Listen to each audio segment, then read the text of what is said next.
पहले तो हम ये जान लेते हैं कि हमें पढ़ना क्या क्या है, किस किस चीज का रिवीजन करना है। तो पेपर 2 जो हमारा योग का मेन है, उसके इकाई 5 यानी यूनिट 5 में हठ योग के ग्रंथों के बारे में बताया गया है कि 8 ग्रंथ से आपको सवाल आएंगे। वो ग्रंथ हैं हठ प्रदीपिका, घेरन संगीता, शिव संगीता, हठ रत्नावली, सिद्ध सिद्धांत पद्धति, वशिष्ठ संगीता, योग बीज और गोरक्ष संगीता। तो हठ योग का अर्थ सब लोग जानते हैं। देखिए, कोई ठिकाना नहीं है। यूजीसी नेट में हो सकता है बहुत भारी सवाल पूछते, बहुत हल्का सवाल पूछते। हठ योग का अर्थ है, हम लोग जानते हैं, ह प्लस ठ, हकार और ठकार, इनका मिलन जो है वो हठ योग। तो हठ ह प्लस ठ, तो योग सीखो उपनिषद से लिया गया है। हठ योग का अर्थ बताया गया योग सीखो उपनिषद में। हम लोग जल्दी जल्दी बढ़ते जाएंगे। अब हठ प्रदीपिका सबसे पहला ग्रंथ हम करेंगे आज, हठ प्रदीपिका का या अभी हठ प्रदीपिका का। हठ प्रदीपिका का संक्षिप्त परिचय जान लेते हैं। रचना काल इसका है 15वीं शताब्दी माना जाता है। रचनाकार हैं यानी लेखक हैं स्वात्मा राम जी। कई बार आ जाता है, नेट में आया भी हुआ है, स्वात्मा राम जी लेखक कौन है, इस तरह से। और हठ प्रदीपिका में चतुरंग योग की चर्चा है, यानी योग के चार। चतुरंग योग से तात्पर्य यह है कि इसमें जो पूरी पुस्तक है उसको 4 भाग में बांटा गया, यानी 4 अध्याय है। उसको उपदेश भी कहते हैं, 4 उपदेश है, इसीलिए इसको चतुरंग योग कहा जाता है। एग्जाम में आ सकता है। चतुरंग योग संबंधित है हठ प्रदीपिका, घेरन संगीता, गोरख संगीता, इस तरह से। तो हठ प्रदीपिका मशहूर है चतुरंग योग के लिए। घेरन संगीता किसके लिए है बताएं, माइक खोलकर कोई बताए। साष्टांग योग सर। हाँ, सप्तांग योग के लिए है। साष्टांग उसको योग। घटस्थ योग भी कहा जाता है, कि उसमें घट की चर्चा है, मतलब घट शब्द का इस्तेमाल। हठ प्रदीपिका में 4 चैप्टर हैं, आसन, प्राणायाम, मुद्रा और नादानुसंधान। अब एक एक करके बढ़ते हैं। प्रथम उपदेश में क्या क्या है, हठ प्रदीपिका में बताया गया है कि श्री आदिनाथ ने सर्वप्रथम योग की शिक्षा दी। देखिए, नाथ परंपरा का है। नाथ परंपरा क्या, यानी हठ योग नाथ परंपरा से जुड़ा है। और नाथ परंपरा में जो पहले गुरु हुए वो आदिनाथ हुए। भगवान शिव को आदिनाथ कहा जाता है। एग्जाम में कई बार आ जाता है योग का ज्ञान किसने दिया, हठ प्रदीपिका ने। हठ योग के हिसाब से देखे तो आदिनाथ ने दिया, हठ परंपरा या नाथ परंपरा में। वैसे हिरण्यगर्भ भी आता है उपनिषदों में, महाभारत में चर्चा है हिरण्यगर्भ, भगवान हिरण्यगर्भ की। हठ योग का उद्देश्य क्या है, वैसे अगर पूरा जनरल क्वेश्चन पूछा जाता है तो राजयोग की प्राप्ति। हाँ, बहुत बढ़िया। क्या योग है कि हठ योग का उद्देश्य राजयोग की प्राप्ति है, या राजयोग की प्राप्ति के लिए हठ योग का अभ्यास किया जाता है। हठ प्रदीपिका में 33 गुरुओं के नाम का जिक्र है। बीच में बबन सर ने याद करवाया था 33 गुरुओं का नाम, पिछली बार एग्जाम में आया हुआ था, इनमें से कौन से गुरु इन 33 गुरुओं में हठ प्रदीपिका में नाम है। एक बार उसको रिवीजन बस बोल बोल के कर लीजिएगा, याद करने की जरूरत नहीं है। बोलेंगे, आंख को दिखा रहेगा तो वहां आएगा तो पता चल जाएगा कौन थे कौन नहीं है। साथ ही प्रथम अध्याय में आपका स्थान और मठ की चर्चा है। पहले जैसे कहा गया है, सुराज्य धार्मिक देश सुभिक्षे निरुप द्रवे। फिर वहां छोटी सी कुटिया बनाएंगे। जो इम्पोर्टेंट है, छोटी सी कुटिया में धनु प्रमाण, इसमें शिला, अग्नि और जल नहीं होना चाहिए। एक खास दूरी बताया गया है, धनु प्रमाण कहा गया है। कई जगहों पे इसको 4 हाथ कहा गया है, इसको लेकर के थोड़ा सा कंफ्यूजन रहता है। तो धनु प्रमाण शब्द आ सकता है। शिला, अग्नि और जल आपकी कुटिया के जहां आपका आसन है, जहां आप सोएंगे रहेंगे, उसके ठीक पास नहीं होना चाहिए। तो ये इंपॉर्टेंट, इसको मैं लिख भी देता हूँ तो ठीक रहेगा। उसके बाद है कुटिया का द्वार छोटा हो, उसमें कोई छिद्र ना हो, वहां की जमीन उबड़ खाबड़ ना हो, गोबर से लिपी हुई हो, कीड़े मकोड़े से रहित हो। स्वच्छता का यानी ध्यान रखना है। कुटिया में एक मंडप हो, एक बेदी हो, एक कुआं हो, पानी वानी पिए आप रहे वहां तो। और वो चारों ओर से दीवारों से घिरी हुई हो, ये कहा गया है। कुटिया का परिचय दिया गया, जैसा कि फोटो में भी आप देख रहे हैं तस्वीर में। ऐसी जगह पर आप कुटिया बना करके गुरु के निर्देश के मुताबिक योग का अभ्यास, या तो गुरु के ही आश्रम में रहेंगे, या गुरु ने बताया, गुरु ने पूरी चीजें बता दी, आप ऐसी जगह ढूंढ करके करेंगे। मेन जो अब इसमें आता है, 6 बाधक तत्व, 6 साधक तत्व। पहले बाधक तत्व की चर्चा है, ध्यान रखिएगा, फिर साधक तत्व की चर्चा है। 6 बाधक तत्व में कहा गया अत्याहार, प्रयास, प्रजल्प, नियम, आग्रह, जनसंघ और लौल्यम। बताने की जरूरत नहीं, पहले काफी डिटेल में बात हो चुकी है, बस अभी हम रिवीजन कर रहे हैं। साधक तत्व उत्साह, साहस, धैर्य, तत्व ज्ञान, निश्चय, जनसंघ, परित्याग। आगे बढ़ते, 15 आसन का जिक्र है। ये कई बार कंफ्यूजन होती, पहले भी बात हुई थी, 32 आसन और 15 आसन में। तो 32 आसन किसमें है? घेरण संहिता में। घेरण संहिता में। बहुत बढ़िया। घेरण संहिता में 32 आसन और हठ प्रदीपिका में 15 आसनों का जिक्र है। स्वस्तिक आसन, गोमुखासन, वीरासन, कुर्मासन, कुक्कुटासन। कुक्कुटासन की स्पेलिंग थोड़ा ठीक कर लो। आसन, उत्तान कुर्मासन, धनुरासन, मत्स्येंद्रासन, पश्चिमोत्तान आसन, मयूरासन। पश्चिमोत्तान या पश्चिमोत्तान दोनों शब्द होता है, ध्यान रखेंगे। मयूरासन, शवासन, सिद्धासन, पद्मासन, सिंहासन और भद्रासन। इसमें से भी 4 महत्वपूर्ण आसन हैं, सिद्धासन, पद्मासन, सिंहासन, भद्रासन। इससे संबंधित सवाल आपको आ सकते हैं। एक तो 15 बताया गया है, 15 में ये 4 महत्वपूर्ण है। इस 4 में भी सिद्धासन सबसे श्रेष्ठ है। आसन के अभ्यास से स्थिरता, आरोग्यता और लाघवता आती है, ध्यान रखिएगा हठ प्रदीपिका के मुताबिक। कई बार लाघवता को हम प्राणायाम से जोड़ते हैं, जनरल हो, उसमें किसी शास्त्र के मुताबिक ना पूछता हो, तब तो प्राणायाम से लाघवता कर देंगे। हठ प्रदीपिका में स्थिरता, आरोग्यता और लाघवता बताया गया है। आगे बढ़ते हैं। जो बात के आसन है 7, उसमें कोई फल नहीं बताया गया है, लेकिन उसके बाद जैसे मत्स्येंद्र आसन, पश्चिमोत्तान आसन, मयूरासन, शवासन, इसके फल बताए गए। और फिर बाद के जो 4 और आसन है, जो महत्वपूर्ण आसन है, उसके भी फल बताए गए। तो 4 4 8 आसन के फल हैं, 7 के नहीं बताए गए हैं। तो हम एक बार मत्स्येंद्र आसन का देख लेते हैं। कुंडलिनी जागरण में मदद करता है, चंद्रमंडल स्थिर होता है। पश्चिमोत्तान आसन या पश्चिमोत्तान आसन, इसमें कहा गया प्राण वायु सुषुम्ना में प्रवाहित होती। देखिए उसमें कुंडलिनी जागरण, मत्स्येंद्र आसन। पश्चिमोत्तान में कहा गया प्राणवायु सुषुम्ना में प्रवाहित होती है, तो ये भी एक तरह से कुंडलिनी जागरण की ही स्थिति होती है, प्राणवायु तभी जाएगा। लेकिन शब्द इस्तेमाल कहा गया है प्राणवायु सुषुम्ना में प्रवाहित होगी, बस शब्द का, सेंटेंस का डिफरेंस है, ध्यान रखेंगे। जठराग्नि प्रज्वलित होती है, जो इंपॉर्टेंट है। उधर यानी पेट पतला होता है, आ जाता है किस आसन के अभ्यास से पेट की चर्बी कम होती है, तो आ जाता है पश्चिमोत्तान आसन के अभ्यास से पेट की चर्बी कम होती है। एग्जाम में आ जाता है सवाल। मयूरासन, मयूरासन भी इसमें इंपॉर्टेंट है। उदर और गुल्म रोग इससे ठीक होता है। अधिक खाएंगे तो वो पच जाएगा।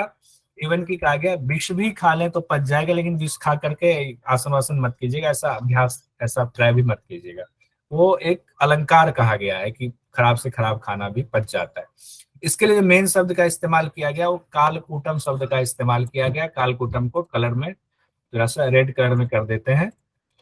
तो अगर पूछा जाए मयूरासन कालकूटम शब्द किस आसन के लिए इस्तेमाल किया गया है, किसके लिए किया गया है, एक दो बार मन ही मन बोल लीजिए, या खोल के माइक बोलना हो तो खोल के भी बोल लीजिए, कोई दिक्कत नहीं है।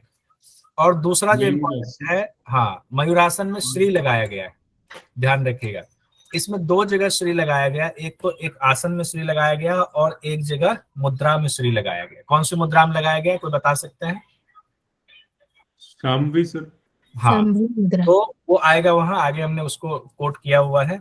कालकूटम और श्री लगाया गया, किस आसन में श्री लगाया गया, तो मयूरासन। शवासन थकान दूर करता है, मन और शरीर दोनों की को विश्रांति देता है।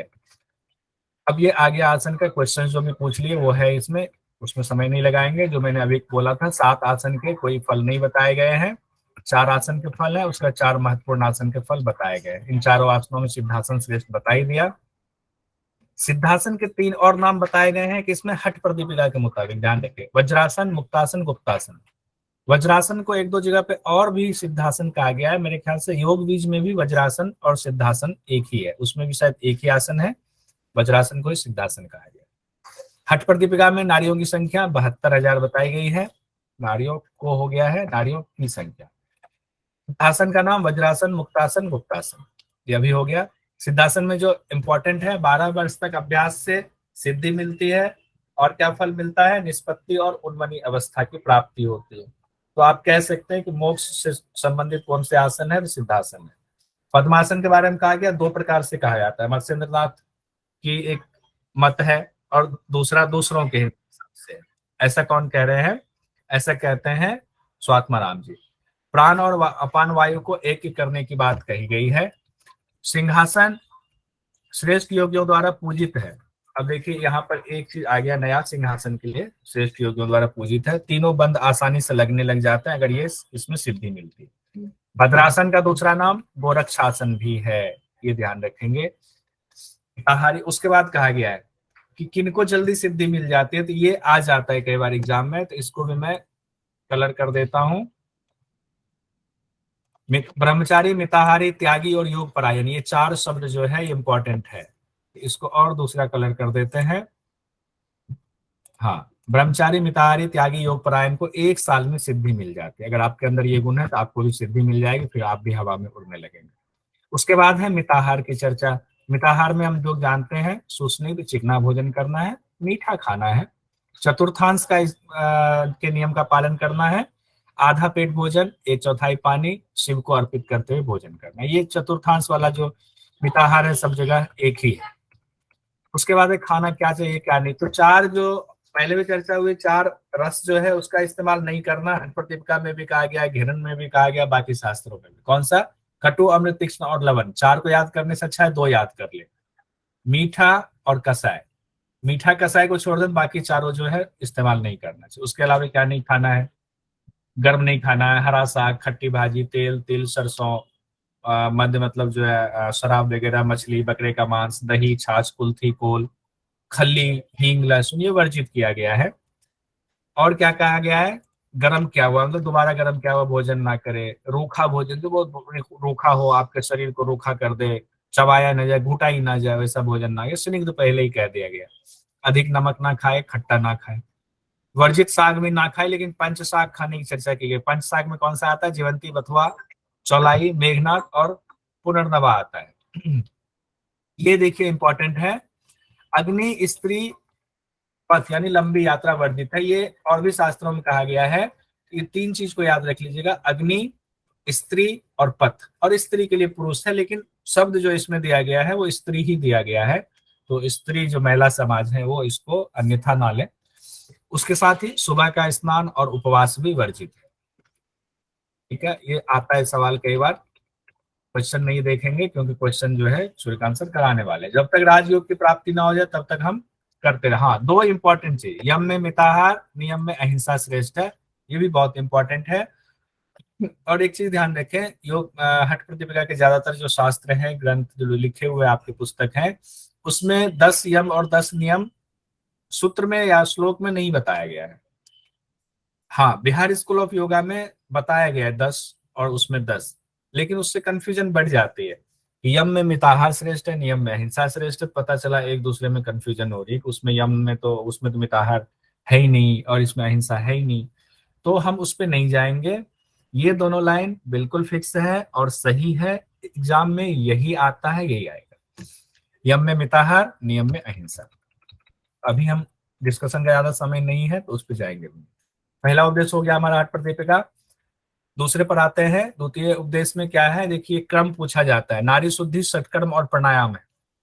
तो ये क्रम पूछा जाता है कि हठ प्रतिपिका में क्रम बताएं। आपके सामने कूट दे दिया जाएगा 2-3, अब कूट में से आप करते रहे तो कहाँ कंफ्यूजन होती है वो बता देता। हम लोग ये सोचते हैं कि षटकर्म पहले आएगा, नारी शोधन उसके बाद, प्राणायाम बाद में आएगा। तो प्राणायाम से ठीक पहले नारी शोधन आएगा, हम ऐसा सोच लेते हैं। और जनरली हर जगह कहा भी गया है पहले नाड़ी शोधन करें फिर प्राणायाम का अभ्यास करें। प्राणायाम को कुंभक कहा गया, बाकी जगह यहाँ भी कुंभक कहा गया।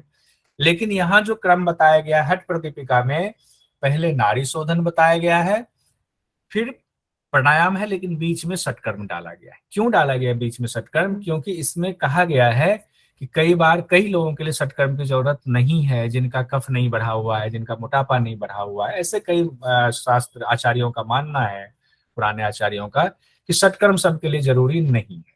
तो नाड़ी शोधन बाद प्राणायाम हो गया। लेकिन अगर क्रम पूछा जाएगा तो नाड़ी शोधन, षटकर्म, फिर प्राणायाम, हठ प्रतिपिका के मुताबिक यही होगा। अब आते हैं इस आसन में नाड़ी शोधन का अभ्यास करें तो बद्ध पद्मासन इसमें लिखा हुआ है, मैं कुछ नहीं कर सकता, इसमें लिखा ही हुआ बद्ध पद्मासन। नाड़ी शोधन कैसे करते हैं वो देख लेंगे। सूर्य नाड़ी से पूरक कुंभक, चंद्र नाड़ी से रेचक। अच्छा, कितने महीने में नाड़ी शुद्धि होती है? तो 3 महीने या उससे थोड़ा ज्यादा समय लगता है। कब कब अभ्यास करना चाहिए? तो 4 बार अभ्यास की बात कही गई है, सुबह, दोपहर, शाम और अर्धरात्रि को। कब तक अभ्यास करना चाहिए? जब तक संख्या 80 तक ना पहुंच जाए। प्राणायाम के दौरान कितनी अवस्था आती है? तो 3 अवस्था, निम्न, मध्यम और उत्तम। हालांकि ये ध्यान रखिएगा, प्राणायाम से पहले ये अवस्था की चर्चा की गई है, तो ऐसा माना जाता है कि ये शायद नाड़ी शोधन के बारे में बताया जा रहा है कि नाड़ी शोधन में भी ये स्थिति आ सकती है, क्योंकि हम लोग नाड़ी शोधन को प्राणायाम कह देते हैं। निम्न में पसीना आता है, मध्यम में कंपन होती है रीढ़ की हड्डियों में, उत्तम में दो चीजें आती है, सुषुम्ना में प्राण प्रवाहित होता है। एक तो ये कहा गया है सुषुम्ना में प्रवाहित मतलब क्या, प्राण प्रवाहित, और दूसरा क्या है जमीन से ऊपर उठ जाना। तो ऊपर उठना, प्राण ऊपर उठना कई बार कहा जाता है, कई जगहों पर सीधे कहा गया है योगी हवा में ऊपर उठ जाता है। हम उसमें बहस में ना पढ़ के एग्जाम में जो भी आए कोई एक ही आएगा दोनों में से, तो हम उसका ध्यान रखेंगे। अब षटकर्म में आते हैं।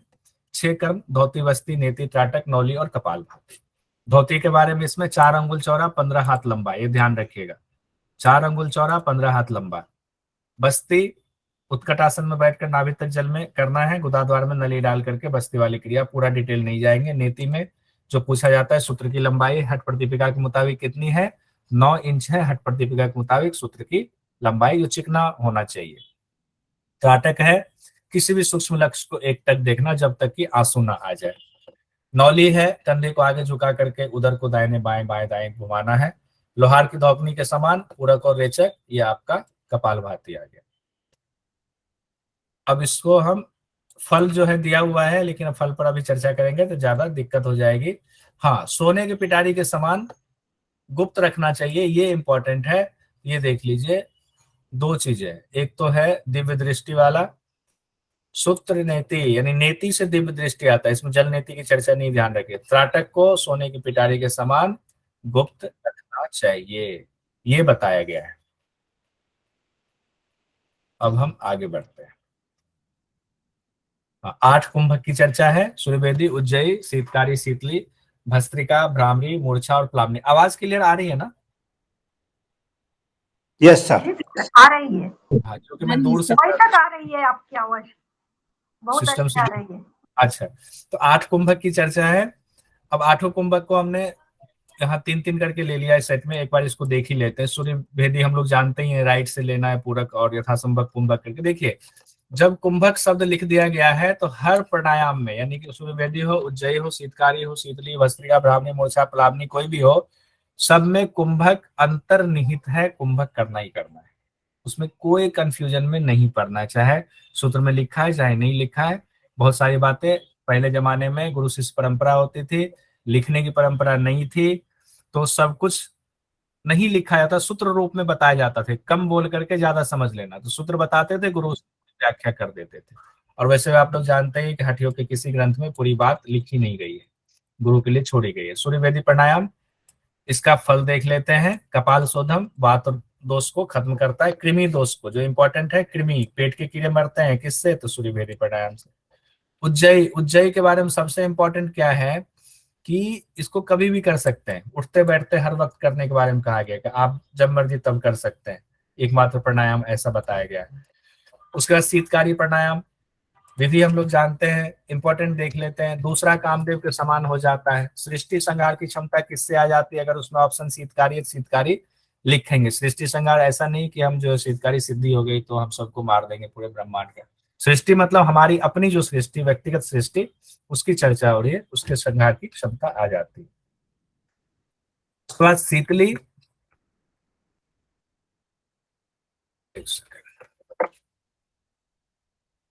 शीतली, भस्त्रिका और भ्रामरी प्राणायाम। शीतली प्राणायाम हम जानते हैं, उसका फल देख लेते हैं। गुल्म, प्लीहा, बुखार, पित्त, भूख, प्यास संबंधी, यानी पित्त वाले रोग जो है ना, चूंकि शीतली से ठंडक आएगी, गुल्म रोग, प्लीहा रोग, ये सब विष के प्रभाव को भी ये खत्म करता है। उसके बाद हम आ जाते हैं भस्त्रिका प्राणायाम में। भस्त्रिका से क्या है, वात, पित्त, कफ, ये ध्यान रखिएगा, आ सकता है। त्रिदोष नाशक कौन सा प्राणायाम है, ऐसे आ सकता है। हम यहाँ वात, पित्त, कफ पढ़ के जाए, वहां आ जाए त्रिदोष नाशक। त्रिदोष मतलब वात, पित्त, कफ को 3 दोष कहा गया है, त्रिदोष नाशक आपका हो गया भस्त्रिका प्राणायाम। भस्त्रिका का अभ्यास से 3 दोष। और इतना ही नहीं, 3 ग्रंथियों का भेदन, ये बहुत इंपॉर्टेंट है, दोनों चीजें ध्यान रखिएगा, इसीलिए दोनों को यहाँ पर थोड़ा कलर कर देते हैं। कुंडलिनी जागरण में भी सहायक है, ये देखिए भस्त्रिका कितना इंपॉर्टेंट है, अलग अलग चीजें इसमें बताई गई है, तो इसको भी कलर कर देते हैं। कुंडलिनी जागरण में सहायक, ये भी ध्यान रख लीजिएगा। उसके बाद हमारा है भ्रामरी प्राणायाम, जो भ्रामरी में इंपॉर्टेंट है, जो कंफ्यूजन होती है कई जगहों पर। भ्रामरी में पूरक और रेचक दोनों अलग अलग साउंड होना चाहिए। पूरक नर भ्रमर की आवाज में और रेचक मादा भ्रमर की आवाज में होना चाहिए। यही हठ प्रदीपिका में लिखा है, लेकिन घेरन संहिता में ऐसा नहीं लिखा है, ध्यान रखिए।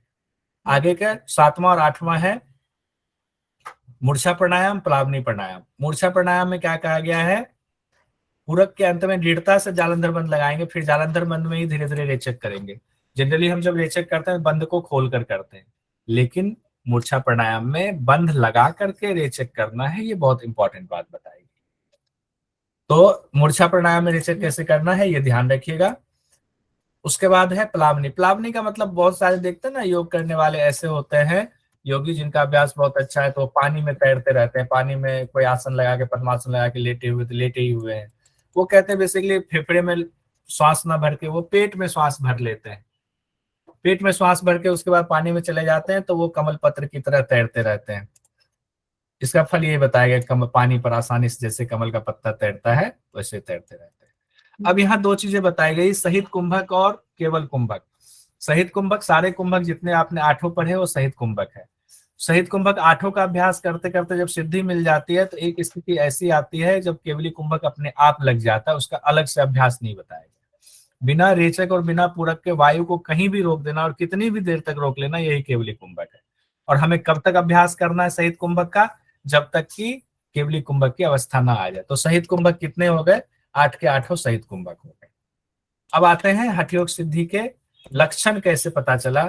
तो पता चले कैसे कि आप अभ्यास कर रही हैं, पुष्पलता जी अभ्यास कर रहे हैं, आनंद जी अभ्यास कर रहे हैं, कैसे पता चलेगा कि उनकी सिद्धि हो भी रही है, वो सही दिशा में जा भी रहा है। कहते हैं जब ये 7 चीजें आपको दिखने लग जाए, शरीर पे आ जाए, सोचो कि आपकी हठ योग की सिद्धि हो रही है। लक्षण है क्या, तो बपू को सत्वन, यानी शरीर पतला हो जाएगा, एकदम सॉलिड हो जाएगा।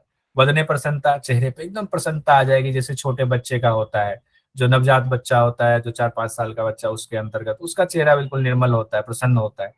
नाद स्फुटत्वं, शरीर इतनी शुद्धि हो जाती है, अंदर के नाद आपको सुनाई देते हैं, पूरा शरीर ब्रह्मांड, ब्रह्मांड में ध्वनि भी होगी।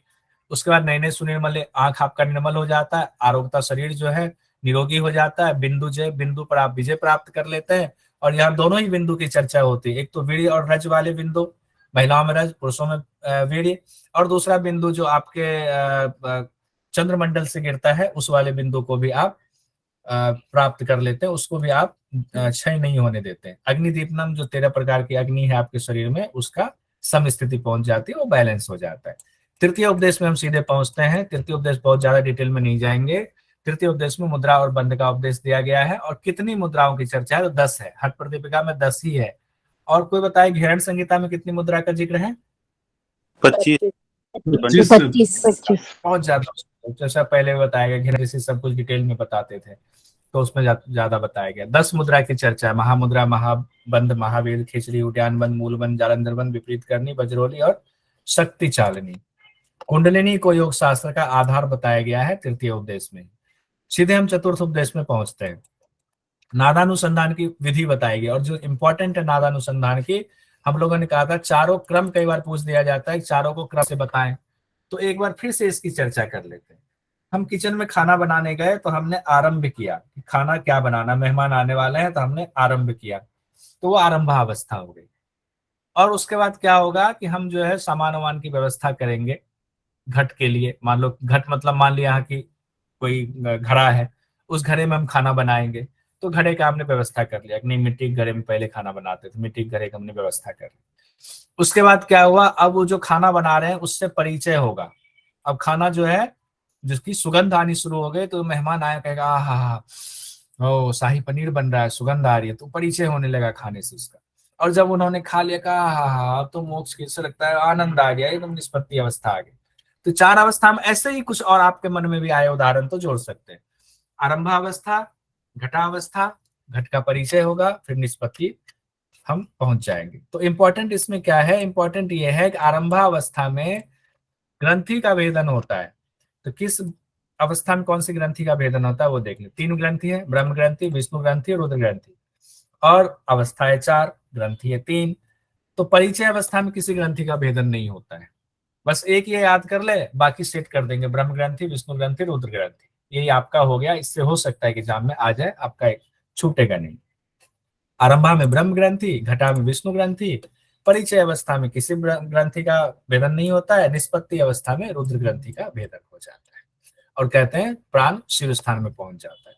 इसमें आवाज के बारे में भी बताया गया है। आरंभावस्था में झनझन की आवाज सुनाई देती है, घटावस्था में भेड़ी की आवाज सुनाई देती है, परिचय अवस्था में ढोल की आवाज सुनाई देती है और वीणा की झंकृत शब्द सुनाई देता है निष्पत्ति अवस्था में। अब इसमें फल भी बताए गए हैं, तो सबसे लास्ट वाला सिर्फ फल देखते हैं। सृष्टि संहार की क्षमता आ जाती है, योगी ईश्वर के समान हो जाता है, ईश्वर तुल्य हो जाता है, ईश्वर ही हो जाता है। किस अवस्था में? निष्पत्ति अवस्था में, यानी आपको योग की प्राप्ति हो गया, अंतिम अवस्था हो गया। और अपना वेदांत जो कहता है, अद्वैत वेदांत में, कि हर आदमी ब्रह्म है, आप भी ब्रह्म हो, हम भी ब्रह्म है, और फिर भी हम फंसे हुए क्यों हैं?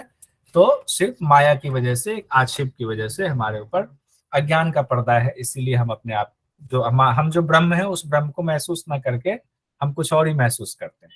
तो क्या कहा गया ना, शंकराचार्य कहते हैं जगन मिथ्या, ब्रह्म सत्यम जगन मिथ्या। मिथ्या का मतलब झूठा नहीं होता है, मिथ्या का मतलब है कि जो है वो नहीं दिखना, उससे अलग कुछ दिखना, परिवर्तनशील दिखना, उसको मिथ्या का है। खैर, हम फिर इसमें आते हैं हठ प्रदीपिका में ही, बस इसको समापन करते हैं।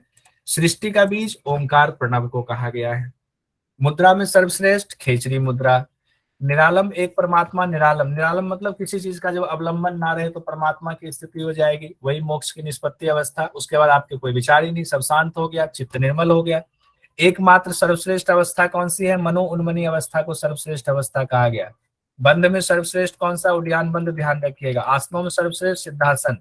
अब श्री का इस्तेमाल किस मुद्रा के लिए किया गया? सांभवी। और श्री का इस्तेमाल किस आसन के लिए किया गया है? मयूरासन। मयूरासन। तो हमारा ये कंप्लीट हो गया है हठ प्रदीपिका। अब हम घेरन संहिता में आते हैं। जल्दी जल्दी करना है, मुझे लगता है आप लोगों को कोई दिक्कत तो नहीं, इस तरह से फास्ट बढ़ रहे हैं, कोई प्रॉब्लम तो नहीं हो रही है? जी नहीं, कोई दिक्कत नहीं। ठीक है, अब हम आते हैं घेरन संहिता में। घेरन संहिता में देखिए सप्तांग योग जो चर्चा हो रही थी, कई जगह घटस्थ योग आ सकता है, कई जगह सप्तांग योग आ सकता है। क्यों? क्योंकि 7 अध्याय हैं, यानी 7 उपदेश हैं। और किसके किसके बीच इसमें चर्चा हुई है घेरन संहिता में? राजा चंड कपाली और घेरन। हाँ, घेरन ऋषि हैं और राजा चंड कपाली हैं, उनको महाबाहो कहा गया है। इसमें कहते हैं षटकर्म, आसन, मुद्राबंध, प्रत्याहार, प्राणायाम, ध्यान और समाधि। तो हम पहले षटकर्म है, षटकर्म को हम लोग पहले देखते हैं। इसमें सबसे ज्यादा जो कंफ्यूजन होती है षटकर्म को लेकर के ये होती है, इससे सवाल आ ही जाता है और बड़ा ये वो है कि कहाँ याद रखें, कितना क्या है, समझ में नहीं आता है। तो धौती, बस्ती, नेति, लौलिक, त्राटक, कपालभाति। और हठ प्रदीपिका में त्राटक पहले था, लौलिकी बाद में था, ये ध्यान रखिएगा। धौती देखिए कितने तरह की धौती इसमें बताई गई है? 4 तरह की धौती बताई गई। अंतर धौती, दंत धौती, हृद धौती, मूल शोधनम। ये धौती में अंतर धौती, दंत धौती, हृद धौती, मूल शोधनम 3 से 4 बार मनी मन बोलेंगे, पुराना वाला सारा जो अंदर आपके अवचेतन मन में है सब उठना शुरू हो जाएगा। अंतर्धौती कितना है? वातसार, वात मतलब वायु, वारिसार पानी, वहनीसार अग्नि, बहिष्कृत। 3 तो हो गया, वायु, पानी, अग्नि, और एक, तीनों को बाहर निकाल दीजिए, ऐसे याद रखेंगे, बहिष्कृत हो गया।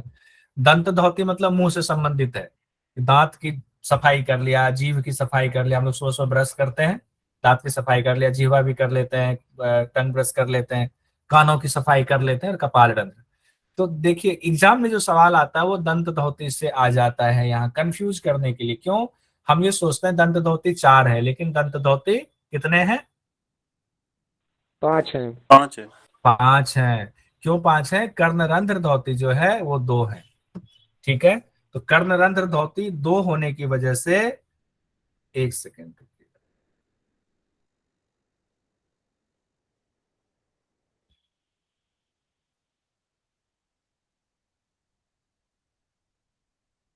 कर्णरंध्र धौती, चूंकि 2 कान है, उसके 2 रंध्र, रंध्र मतलब छिद्र, 2 छिद्र है, इसलिए कहा गया दंत धौती 5 प्रकार के हैं। ये एग्जाम में कई बार आया हुआ भी। अब आता है हृद धौती। दोनों ऑप्शन आए तो पहले किसको टिक करेंगे, 4 को या 5 को? नहीं, 5 को ही करेंगे, ये साफ साफ लिखा हुआ है सूत्र में।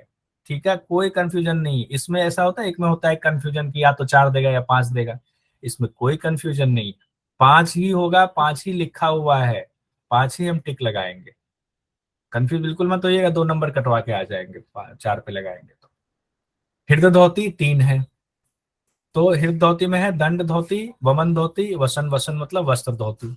उसका मूल शोधन एक ही बताया गया है।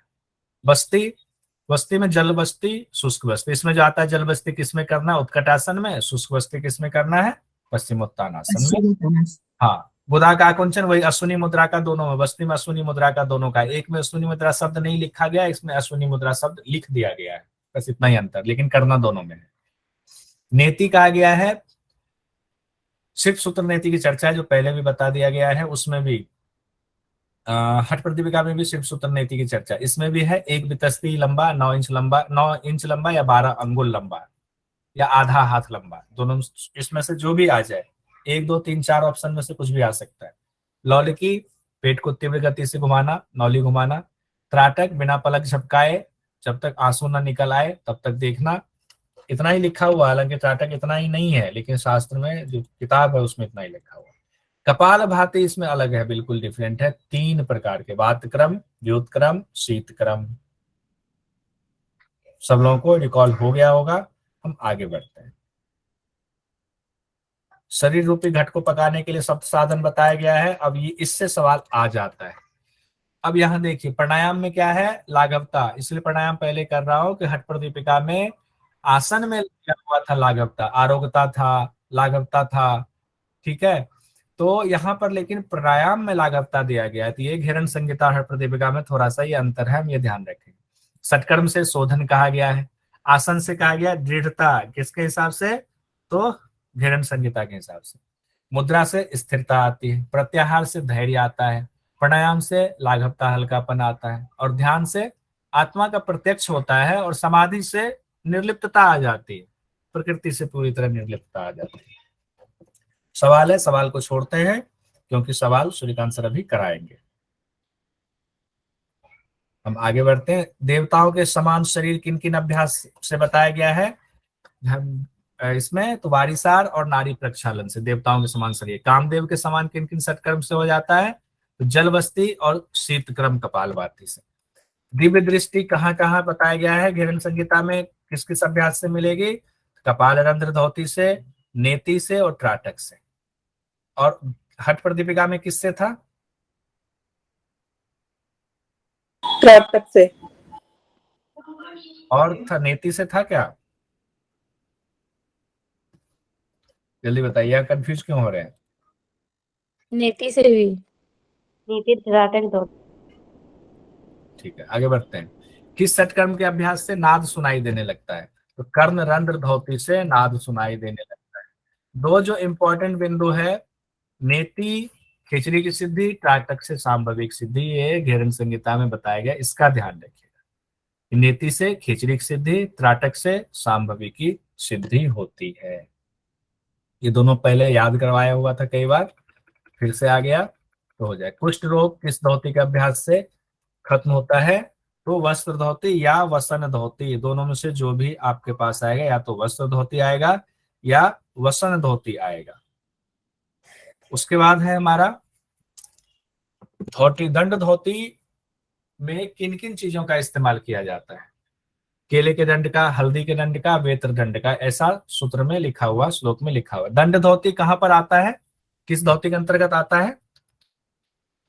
मूल शोधन। नहीं सर, गलती से। हाँ धोती में आता है। हाँ, वही तो गड़बड़ हो जाएगा इसमें। वस्त्र धोती की चौड़ाई कितनी बताई गई है? 4 अंगुल। 4 अंगुल। लंबाई 15। घेरन संहिता में तो नहीं है लंबाई। नहीं, घेरन संहिता में नहीं है ना। घेरन संहिता में नहीं, हठ प्रदीपिका हठ में 15। प्रदीपिका में है 15। ठीक है, इसमें 4 अंगुल चौड़ा बस बताया गया है। क्वेश्चन में इनमें से कोई नहीं, ये भी है ना, बहुत अच्छा याद है, अच्छी बात है। जिह्वामूल दंड धोती के 3 चरण कौन से हैं? जिह्वामूल में बताया गया है। जिह्वामूल का इसलिए इंपॉर्टेंस है कि खींचनी मुद्रा के लिए जिह्वा को लंबी हम लोग करते हैं। पहला चरण बताया गया था तर्जनी अनामिका मध्यमा से जिह्वामूल का मार्जन करना है। दूसरे चरण में जिह्वा पर मक्खन लगाकर दोहन करना है। तीसरे चरण में था लोहे के यंत्र से खींचना है। अब आते हैं दूसरा जो इसमें है, देखिए सप्तांग योग है, तो हम दूसरे में आते हैं। पहला हमारा षटकर्म कंप्लीट हो गया, रिवीजन हो गया। हिरण संहिता में 32 आसनों की चर्चा है, तो ये ध्यान रखेंगे। भगवान शिव ने कहा है कि जितने जीव जंतु उतने आसन, यानी 84 लाख योनि है, 84 लाख आसन, और उसमें से भी 84 आसन विशेष हैं। 84 में से 32 आसन शुभ हैं, 32 के 32 आसन बता दिए गए।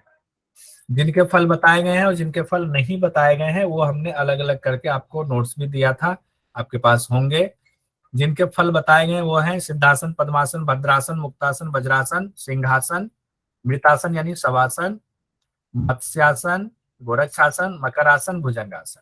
जिनके नहीं बताए गए हैं उनमें स्वस्तिक आसन, वीरासन, गुप्तासन, गोमुखासन, धनुरासन, मत्स्येंद्रासन, उसके बाद पश्चिमोत्तानासन, उत्कट आसन, संकट आसन, बहुत सारे। सबका फायदा होता था लेकिन बताया नहीं गया है, ये ध्यान रखेंगे। हाँ, मेन जो इसमें नासाग्र दृष्टि या कांत दृष्टि हो उसको नीचे हमने किया हुआ है। देखिए, सिद्धासन और मत्स्येंद्रासन, इसमें भूमध्य पर ध्यान रखना है। तो दो आसन का देखिए, सिद्धासन सबसे इंपॉर्टेंट, इससे संबंधित आ सकता है। कहाँ पे दृष्टि रहेगी? भूमध्य पर। लेकिन मत्स्येंद्र आसन में भी कहा गया है कहां पर दृष्टि होगी? भूमध्य में होगी। बाकी पद्मासन, भद्रासन, सिंहासन, योगासन, गोरक्षासन, सब में नासाग्र दृष्टि बताई गई है। कई बार कंफ्यूज करने के लिए पद्मासन दे दिया था, पद्मासन में दृष्टि कहाँ होगी हिरण संहिता के मुताबिक, तो हम सोचते हैं कि शायद भूमध्य जो है उच्च स्थान है, शायद भूमध्य में हो, तो नहीं, नासाग्र है, ये ध्यान रखें। अब आगे हम लोग बढ़ते हैं।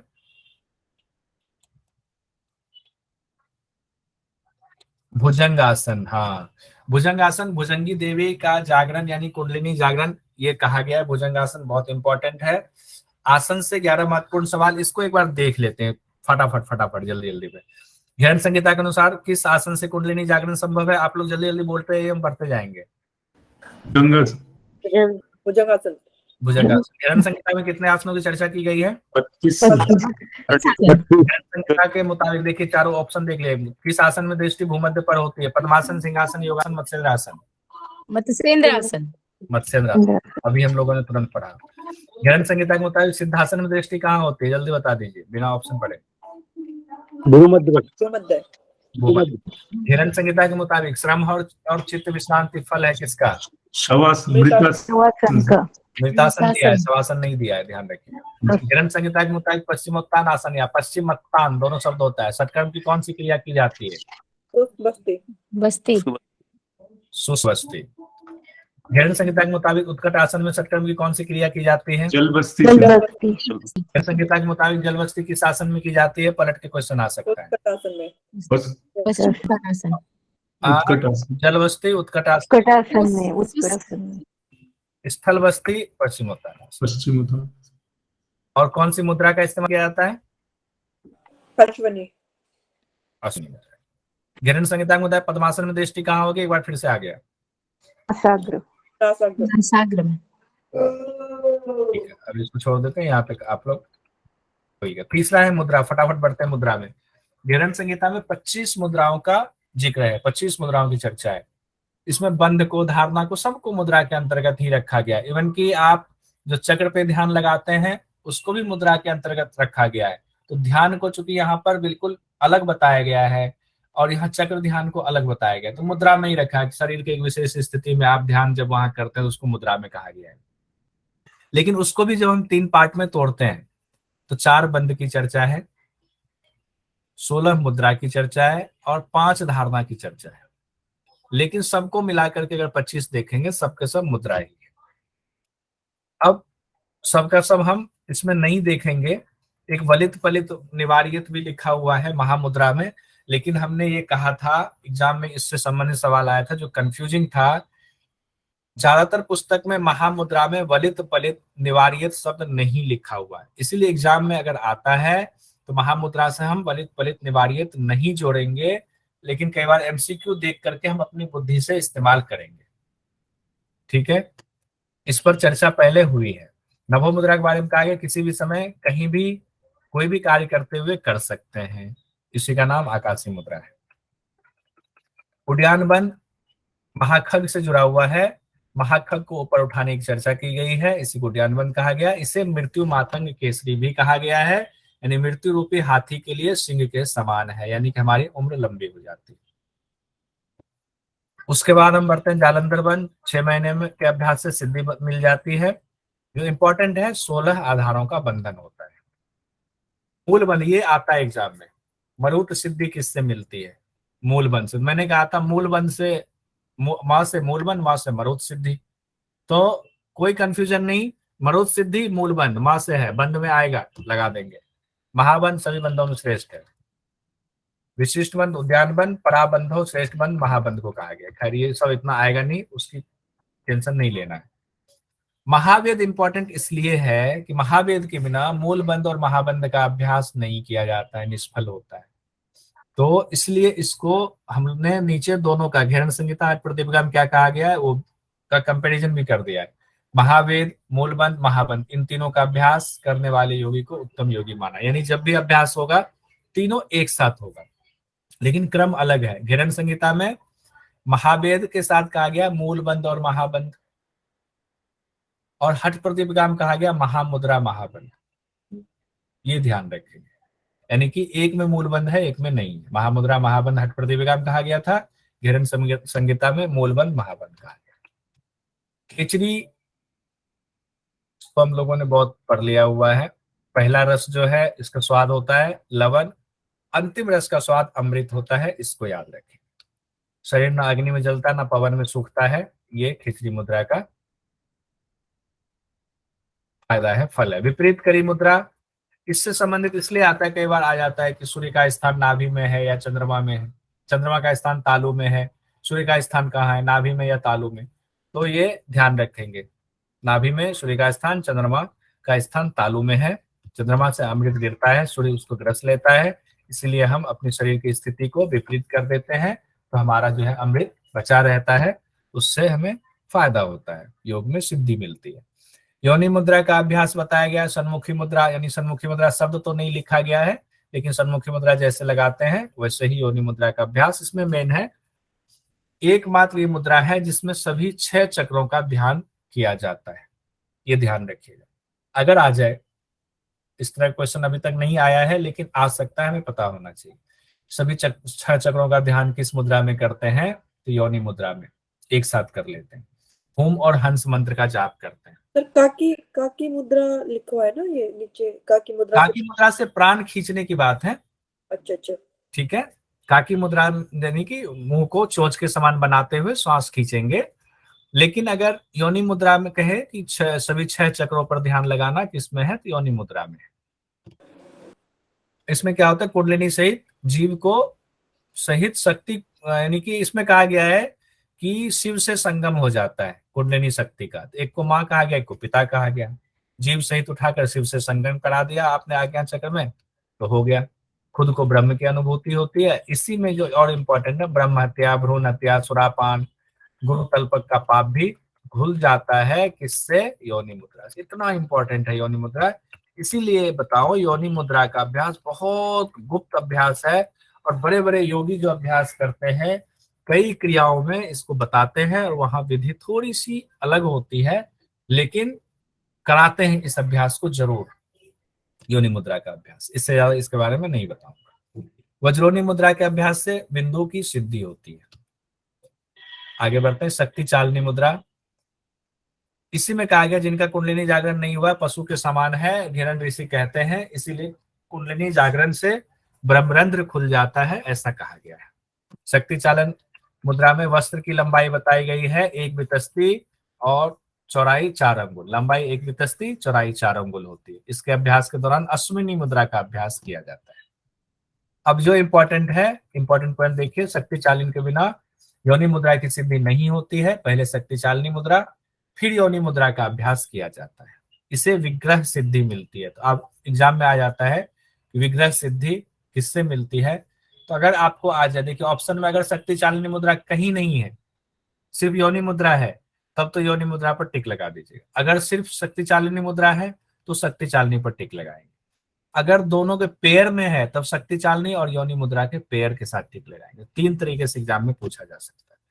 मांडुकी मुद्रा, इससे वलित पलित रोग दूर होता है, इसका ध्यान रखेंगे। ऊपर जो महामुद्रा पढ़े थे उससे नहीं है, तो अगर महामुद्रा भी है, मांडुकी भी है, 3-4 ऑप्शन है, तो मांडुकी सबसे अप्रोप्रिएट आंसर हमारा होगा।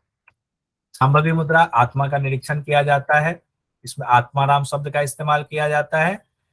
कुलवधु के समान श्रेष्ठ कहा गया संभवी मुद्रा को, साक्षात महेश्वर और ब्रह्म के समान हो जाता है संभवी मुद्रा, इतना इंपॉर्टेंट है। देखिए 2 चीजें वेरी इंपॉर्टेंट, योनि मुद्रा और संभवी मुद्रा के अभ्यास से साक्षात ब्रह्म के समान होने की बात कही गई है। हिरण संहिता के मुताबिक इस मुद्रा की तुलना कुलवधु से की गई है, संभवी। संभवी। उसके बाद हमारा रह जाता है पंचधारणा, ये भी मुद्रा में ही है पंचधारणा, यानी कि पंच तत्व की जो चर्चा होती है, जो 5 तत्व से हमारा शरीर बना हुआ है, एक एक चक्र से उसका संबंध है और उसी को धारणा कहा गया। तो इसको हम आगे देखते हैं। पहले बीज मंत्र याद कर लेते हैं, पहले भी कराया था बीज मंत्र। नीचे से 5 चक्र, यानी कि इसमें विशुद्धि चक्र तक की चर्चा है। पहला आपका हो गया मूलाधार चक्र, स्वादिष्ठान चक्र, मणिपुर चक्र, अनाहत चक्र और विशुद्धि चक्र। आज्ञा चक्र को नहीं लिया गया यहाँ। तो ये जो 5 चक्र हैं, इसका बीज मंत्र कैसे याद रखेंगे? लवर यह, सब में बिंदी लगा देंगे। लवर है ना, लवर, LOVER, लवर, ये मेरा प्रेमी है, ये मेरा लवर है, यही मेरा लवर है, तो लवर यह, ऐसे याद करने के लिए तो ये याद रहेगा। लवर यह, मिला मत दीजिएगा लवर के चक्कर में। तो ये हमारा हो गया, और सब पे बिंदी लगा देंगे, बीज मंत्र ऐसे सेट कर देंगे, और चक्र तो सबको याद होगा ही होगा। अब धारणा कैसे है? पार्थवी मूलाधार से पृथ्वी तत्व जुड़ा हुआ है, स्वाधिष्ठान से कौन सा तत्व जुड़ा हुआ है? जल चक्र। क्यों? मूलाधार से पृथ्वी, स्वाधिष्ठान हमारा यूरिन वाला पोर्शन आता है, तो इसीलिए यूरिन से याद रखें, जल जुड़ा हुआ है। मणिपुर हमारा पेट है, वहां सूर्य का वास है, तो अग्नि से जुड़ा हुआ है। अनाहत, अनाहत मतलब हमारा हृदय वाला स्थान है, वहां फेफड़ा होता है, फेफड़ा में हवा भरा होता है, वायु का हो गया स्थान। ऐसे हम करते हैं। विशुद्धि चक्र कहा गया है, यहाँ से आवाज निकलता है, आकाश का क्या है गुण? आवाज, तो विशुद्धि चक्र से उसको जोड़ देंगे, ऐसे याद रहेगा। सब पढ़ा हुआ है, बस उसको जोड़ने की जरूरत है। देवता में याद रखना, ब्रह्मा, विष्णु, रुद्र, ईश्वर और सदाशिव, ऐसे सीक्वेंस पे रख लेंगे तो हो जाएगा। पहला ब्रह्मा, विष्णु, उसके बाद शिव ही है, रुद्र रूप में है, ईश्वर और सदाशिव, ये आ गया हमारा। और रंग जो है, यहाँ रंग कैसे रखना है? मूलाधार चक्र, मूलाधार चक्र क्या है हमारा? गुदा द्वार के पास है, तो गुदा से क्या होता है, जो अवशिष्ट पदार्थ निकलता है वो पीले कलर का होता है, याद रखने के लिए हम पीला। श्वेत, श्वेत हो गया हमारा, यानी यूरिन का कलर से एक बार, हालांकि पेल येलो होता है यूरिन का कलर, लेकिन हम वायु और जल की वजह से श्वेत कर लेंगे। मणिपुर हो गया, अग्नि का स्थान है, तो अग्नि कैसा? लाल होता है, धधकती हुई अग्नि। अनाहत चक्र वायु का स्थान है, तो वायु कैसा है? धूम के जैसा करेंगे। और आकाश नीला होता है, तो नीला रंग हो गया। इतनी देर तक जो है हमें धारण करने का विधान बताया गया है। तो 5 घटी, या तो 5 घटी आएगा पंचधारणा में, या 2 घंटे। 1 घटी 24 मिनट का होता है, तो 2 घंटे इस हिसाब से होता है 120 मिनट का। धारणा और उसके लाभ, देखिए सिंपल सा धारणा और लाभ में मैंने ये बताया था कि 5 तत्व हैं, जिस तत्व पे आपकी सिद्धि हो गई वो तत्व उस पर आपका विचरण हो जाए। ऐसे पृथ्वी है, पृथ्वी पर धारणा हमारी सिद्धि हो गई तो हम जो है धरती पर कहीं भी विचरण कर सकते हैं। आम्भसी हो गया, यानी पानी है, तो गहरे जल में भी हमारी मृत्यु नहीं होगी। अग्नि है, तो हम जो है अग्नि में भी नहीं जलेंगे। कौन थे जिनको अग्नि में लेने के, जैसे जलाने के लिए ले गए और जो है होलिका दहन हो गया और वो जले ही नहीं बच्चा? कौन थे वो बच्चा? प्रहलाद भगत। प्रहलाद थे। तो प्रहलाद की आग्नेय सिद्धि थी, उनकी आग्नेय मुद्रा उनकी सिद्ध हुई थी। वायवी यानी आकाश गमन की शक्ति है, वायु में आप उड़ने लग जाएंगे। कभी करके देखिए सिद्धि, देखिए उड़ने लग जाएंगे। आकाशी मोक्ष द्वार खोल देता, प्रलय काल में भी दुखी नहीं होता है। अब कहा गया जब 5 धारणा एक साथ सिद्ध हो जाए तो क्या होगा? अभी तो एक एक करके हो रहा था, तो कहते हैं इस धरा पर ऐसा कुछ नहीं है जो आपकी सिद्धि ना हो। आप सशरीर स्वर्ग और नरक दोनों जा सकते हैं। भला नरक क्यों जाएंगे? स्वर्ग ही चले जाएंगे। तो मनीता जी सशरीर स्वर्ग चली जाएंगी अगर आप इसको सिद्ध कर लेंगे 5 एक साथ तो। और अगर मैं भी कर लूंगा तो मैं भी जा सकता हूँ। ऐसे सिद्ध की गति मन की गति के समान हो जाती है, खिचरत्व की सिद्धि होती है। कुछ और है, अश्विनी मुद्रा से कुंडलिनी जागरण होता है। पासनी मुद्रा, ये भी कुंडलिनी जागरण होता है। काकी मुद्रा से कहा गया है कि निरोगी हो जाता है। काकी मतलब कौवा के समान निरोगी हो जाता है। मातंगनी मुद्रा जो है वो, मातंगनी मतलब हाथी होता है, तो एकांत और निर्जन में गले तक पानी में जाकर के पी करके मुंह से निकालना वाला है। कंठ से वायु का पान करना, मुख को खोलकर कंठ से वायु का पान करना भुजंगनी मुद्रा। अच्छा भुजंगनी में आ गए, वो तो ऊपर जो था मातंगनी था, भुजंगनी मतलब भुजंग सांप के वाला। अजीर्ण रोग दूर होता है। जरा मृत्यु विनाश किन किन मुद्रा में बताई गई है? महाबंध, महावेद, खेचरी, विपरीत करी, तारागी, मातंगनी, भुजंगनी। महामुद्रा के बारे में सिर्फ बिहार स्कूल ऑफ योगा में बताया गया। अग्नि जागरण किस किस मुद्रा से? उड़ियान बंध, योनि मुद्रा, शक्ति चालनी, अश्विनी, पासनी। प्रलय काल में भी दुखी नहीं होता किस किस मुद्रा में कहा गया है? तो विपरीत करनी मुद्रा, आकाशी धारणा। अब क्वेश्चन यहाँ छोड़ते हैं, हम आगे बढ़ते हैं। क्वेश्चन का तो अभी अलग से सेशन होने ही वाला है, बस रिवीजन हम कर रहे हैं। प्रत्याहार में सिर्फ 5 मंत्र है गैरन संगीता में, तो इसमें आ जाता है कई बार कि चंचल मन को समझाना है, उसको आत्मा के वश में करना है। यही है, हमें ना पुरस्कार का कोई जो है खुशी मिले, ना तिरस्कार का कोई गम हो, सुनने में सुख हो दुख कुछ भी नहीं, कोई भी हमारे स्वाद का कोई मतलब नहीं है, कुछ भी मिल जाए शरीर के लिए निर्वाह के लिए हम खा लेंगे। तो हर चीज से मन को हटा करके आत्मा के वश में करना। सुगंध दुर्गंध से भी मन को हटा के आत्मा के वश में करेंगे। मधुर, अम्ल, कटु, तिक्त जो 6 रस होते हैं उससे भी हम जो है मन को हटा के आत्मा में के वश में कर लेंगे। हो गया हमारा प्रत्याहार। 5वां उपदेश हम आते हैं प्राणायाम में। प्राणायाम शुरू करने से पहले तैयारी करने का विधान, यानी एग्जाम की दृष्टि से बहुत महत्वपूर्ण है। ये आता है, कई बार आ चुका है। क्रम, जैसे उसमें हठ प्रतिपिका में हमने क्रम देखा था, क्या क्रम था उसका, कोई एक बताएं?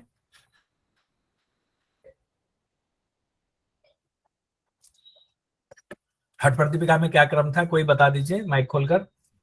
सर नाड़ी शोधन और फिर षटकर्म है, फिर प्राणायाम। हाँ देखिए, ठीक है। और यहाँ का आ गया पहले स्थान का, क्योंकि वहां स्थान पहले बता दिया गया है और यहाँ स्थान प्राणायाम में बताया जा रहा है, इसीलिए ये क्रम कई बार पूछा जाता है, बहुत इंपॉर्टेंट है। पहले स्थान का लेंगे, फिर किस काल में करेंगे, फिर भोजन कैसा होना चाहिए, मिताहार हो गया, फिर नाड़ी शोधन, फिर प्राणायाम। याद रह जाएगा, कोई बहुत बड़ी बात नहीं है। कहाँ अभ्यास नहीं करना चाहिए, कहाँ करना चाहिए, ये भी बताया गया है। दूर देश में नहीं करना चाहिए, क्यों? अविश्वास होता है, लोग आप पे भरोसा नहीं करेंगे। अरण्य में, जंगल में असुरक्षा होता है, जानवर आके खा ना जाए। राजधानी के निकट भीड़ भाड़ होता है, आप प्रकाशित हो जाएंगे, लोग कहेगा क्या कर रहे हो, नहीं कर रहे हो, 10 लोग जमा हो जाएगा, अरे साधु महात्मा जी है। आपका अभ्यास, आपकी सिद्धि मिले ना मिले, लोग पहुंच होने लगेंगे, हमारा पेट दर्द हो गया तो ये घर में समस्या आ गई। कहाँ अभ्यास करना चाहिए? सुदेशे धार्मिक देशे सुभिक्षे निरुद्रवे। इसको डिटेल बताने की जरूरत है नहीं। कैसा होना चाहिए कुटिया, ये हम लोग पढ़ चुके हैं ऊपर हठ प्रतिपिका में। तो वही, हाँ काल के बारे में आता है कि काल, इससे संबंधित सवाल भी आ जाता है। वसंत और शरद ऋतु में ही योग का अभ्यास शुरू करना चाहिए, लेकिन पुराने जो अभ्यासी हैं उन पे ये नियम लागू नहीं होता है। तो वसंत ऋतु और शरद ऋतु ये 2 है। वसंत ऋतु आने ही वाला है, क्योंकि इन दोनों ऋतु में क्या होता है, ना ज्यादा गर्मी होती ना ज्यादा ठंड होती है, तो बीमारी कम होती है, इन्फेक्शन का खतरा कम रहता है, इसलिए इसको करना चाहिए। तो हिंदी का महीना, और ये इस पर बहुत चर्चा हो चुकी थी, इस पर ज्यादा नहीं जाएंगे। एक एक ऋतु का असर 4-4 महीने तक रहता है, ये बात हुई थी। क्यों रहता है कि इसको बहुत अच्छे से समझाया था कि बारात आने से पहले भी जो है ढोल की आवाज पहले से सुनाई देती है, बाद में भी थोड़ा असर रहता है। किस किस में कितना होता है ये पहले चर्चा हो चुकी है, तो इस पर भी ज्यादा डिस्कशन नहीं करेंगे। याद रखने का फॉर्मूला बताया गया था, शिशिर, वसंत और ग्रीष्म 3 ऐसे बांटना था, वर्षा, शरद, हेमंत बांटना था। शिशिर, वसंत, ग्रीष्म अपने से 2 महीने पहले से ही असर शुरू कर देता है, और वर्षा, शरद, हेमंत जो है अपने से 1 महीने पहले और 1 महीने बाद तक इसका असर रहता है, जो जितना रायता फैला पाए। शिशिर, वसंत और ग्रीष्म 2 महीने पहले से रायता फैलाता है और अपने बाद रायता नहीं फैलाता है। वर्षा, शरद, हेमंत जो है अपने से 1 महीने पहले रायता फैलाता है, 1 महीने बाद तक रायता फैलाता है। उसके बाद है मिताहार। मिताहार हम लोग जानते हैं कि बिना मिताहार के योग में सिद्धि नहीं हो सकती, क्योंकि खाना हमारा खराब होगा, नाना प्रकार के रोग होंगे। क्या खाना चाहिए क्या नहीं खाना चाहिए इसको डिस्कशन नहीं करेंगे, लंबा चार्ट है। उसके बाद हम आते हैं कितना खाना चाहिए, ये भी हमने देख लिया। शुद्ध होना चाहिए, सुमधुर, स्निग्ध, मन को प्रसन्न करने वाला। 1/4 कई बार देखिए चतुर्थांश खाली रखने के बाद, शब्द जब पूरा सेंटेंस पढ़ने के बाद ही एग्जाम में टिक लगाइए, क्योंकि आप लोग देख चुके हैं कई बार पूरा सेंटेंस नहीं पढ़ने पर हमें आते हुए भी हम वो चीज गलत कर देते हैं। चतुर्थांश विवर्जते शब्द इस्तेमाल किया जाता है एग्जाम में कई बार। विवर्जते मतलब चतुर्थांश खाली रखा जाता है, उसी को कहते हैं 1/4 भाग हवा के लिए खाली रखें, आधा भाग भोजन से, 1/4 पानी से भरें। तीन महत्वपूर्ण चीज यहां भी है, मार्गगमन, स्त्री संग, अग्नि सेवन वर्जित है योगियों के लिए। अब आगे बढ़ते हैं। प्रातःकालीन स्नान ये भी वर्जित है कि इस आडंबर में ना पड़े कि सुबह स्नान करेंगे तभी योग करेंगे। उपवास रखना है, शरीर को कष्ट पहुंचाने वाले जो विधान है वो वर्जित है। एक बार भोजन का विधान भी वर्जित है, निराहार रहना भी वर्जित है, ये सब त्याज्य है। भोजन कैसी होनी चाहिए? शीघ्र पचने वाली, प्रिय स्निग्ध धातुओं की पुष्टि करने वाली जो सप्त धातु आपके शरीर में है, और मन के अनुकूल होनी चाहिए, योगी के मन के अनुकूल। प्राणायाम के अभ्यास के शुरुआती दिनों में क्या कहा गया है? दूध और घी का सेवन करें, दोपहर और शाम दोनों टाइम भोजन, यानी 2 बार भोजन करने की बात कही गई है, दोपहर को और शाम को, सुबह में नहीं, सुबह में तो योग का अभ्यास करेंगे। नारी शुद्धि जो करेंगे तो उसमें जो इंपॉर्टेंट चीज आता है कि आसन का क्रम क्या है, ये पूछा जाता है। तो कुष्ठासन, मृग चर्म, व्याघ्र चर्म और कंबल, ये सीक्वेंस में रहेगा। देखिए फिर से, कुश का आसन, मृग चर्म, व्याघ्र चर्म और कंबल।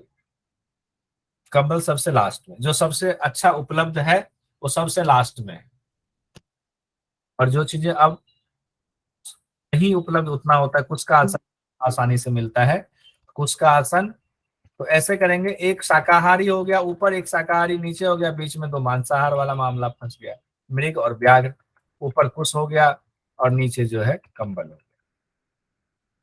उसके बाद कहते हैं इसे इसी क्रम में याद रखना, क्योंकि परीक्षा में क्रम पूछा जाता है। जब सूर्यकांत सर क्लास में आ जाएंगे तो एक बार मुझे बता दीजिए। अब है नारी शोधन के 2 प्रकार बताए गए हैं, समनु नारी शोधन और निर्मनु नारी शोधन। तो ये याद रखिएगा, कई बार पूछ दिया जाता है। समनु नारी शोधन बीज मंत्र के साथ जो होता है उसको समनु कहते हैं, और धौती क्रिया के द्वारा जब नारियों की शुद्धि होती है उसको निर्मनु नारी शोधन कहते हैं। समनु नारी शोधन का हम लोगों ने पहले बहुत इस पर डिटेल से बात कर चुके हैं, इस पर अभी नहीं करेंगे। अब नारी शुद्धि के बाद क्या करेंगे? 8 कुंभक की चर्चा है, सूर्यभेदी, उज्जयी, शीतली, भस्त्रिका, भ्रामरी, मूर्छा, केवली। इसमें शीतकारी नहीं है, ध्यान रखिए।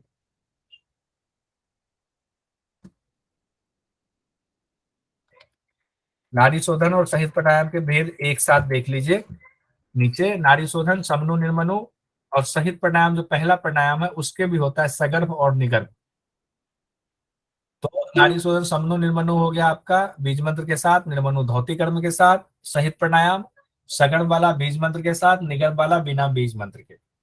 और इम्पोर्टेंट क्या है कि आसन में बैठकर सहित प्राणायाम करना चाहिए, तो सुखासन में कहा गया है। मुख किस तरफ होना चाहिए?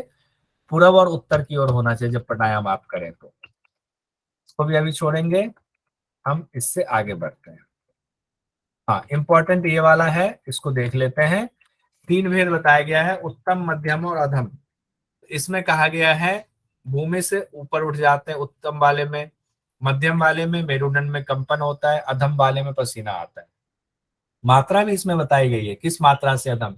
तो कहा गया 12 1 4 2 का रेशियो बताया गया, 12 बच्चों 48, 12 दूनी 24, वैसे 16 मात्रा, 16 16 चौक 64, 16 दूना 32, 20 20 चौक 80, 20 दूना ही 40, 1 4 2 की रेशियो से करने की बात है। अब प्राणायाम के अभ्यास से क्या क्या होता है? आकाश गमन की हो जाती है आपकी शक्ति, सभी रोग नष्ट हो जाते हैं, कुंडलिनी जागरण होता है, मनोन्मनी अवस्था आती है, चित्त में आनंद का अनुभव होता है, योगी सुखी रहता है। एक एक करके दिया गया है, तो हम इतना पूरा डिटेल नहीं पढ़ेंगे। सूर्यभेदी प्राणायाम से देख लेते हैं। उत्तम प्राणायाम कहा गया है इसको, जरा मृत्यु का नाश होता है। 5 मुख और 5 उपप्राण की चर्चा की है, 5 मुख्य प्राण और 5 उपप्राण की चर्चा सूर्यभेदी प्राणायाम के दौरान की गई है। नाग, प्राण अपान समान उदान व्यान, और उसके बाद नाग, कुर्म, कृकल, देवदत्त, धनंजय। इसमें कई बार पूछ दिया जाता है किसका क्या कार्य है, तो कार्य के हिसाब से स्थान आप लोगों को पता ही है प्राण के, उपप्राण के कार्य देख लीजिए। नाग जो है डकार लेता है, नाग फुफकारता है तो डकार है। कुर्म जो है उन्मीलन होता है, उन्मेष, निमेष और उन्मेष। निमेष उन्मेष शब्द देखिए, निमेष उन्मेष, उन्मेष शब्द जो है ना ऐसे नहीं आया हुआ है, निमेष और उन्मेष। ये शब्द आया हुआ है निमेष, उनमें एक ऋषि थे, ऋषि वो राजा थे, राजा के नाम पर ये नाम पर आया हुआ, उनका वास पलकों पे दे दिया गया, यानी हम लोगों के साथ वो राजा हमेशा हैं। ऐसा आज मैं एक जगह पे भक्तमाल की कथा कहीं पढ़ा रहा था, भक्तमाल में जो है उनकी चर्चा आई थी, तो मुझे पता चला कि ये निमेष शब्द क्यों पड़ा और उन्मेष क्यों पड़ा। तो खैर, क्रिकल, क्रिकल मतलब हम लोगों ने कहा था कुकर, कुकर से जो है भूख प्यास। देवदत्त जम्हाई लेता है, ये सेंटेंस ही हमने बना दिया था, देवदत्त जम्हाई लेता है। धनंजय जो है शब्द, कौन सा प्राण मृत्यु के बाद भी शरीर में रहता है? धनंजय। कौन सा प्राण एक क्षण भी शरीर नहीं छोड़ता है? धनंजय। उज्जयी प्राणायाम जरा मृत्यु का नाश करता है। कफ, क्रूर वायु, अजीर्ण, आमवात, क्षय रोग, काश, ज्वर, प्लीहा सबका नाश कर देता है उज्जयी। शीतली प्राणायाम शुभ कहा गया है, अजीर्ण, कफ, पित्त रोग नहीं होगा। भस्त्रिका प्राणायाम कहा गया है, 20 बार श्वास लेकर कुंभक करेंगे, इस आवृत्ति को 3 बार दोहराएंगे। ये बिल्कुल डिफरेंट चीज बताई गई है कि श्वास लेना छोड़ना 20 बार ही करना है और आवृत्ति 3 रखनी है।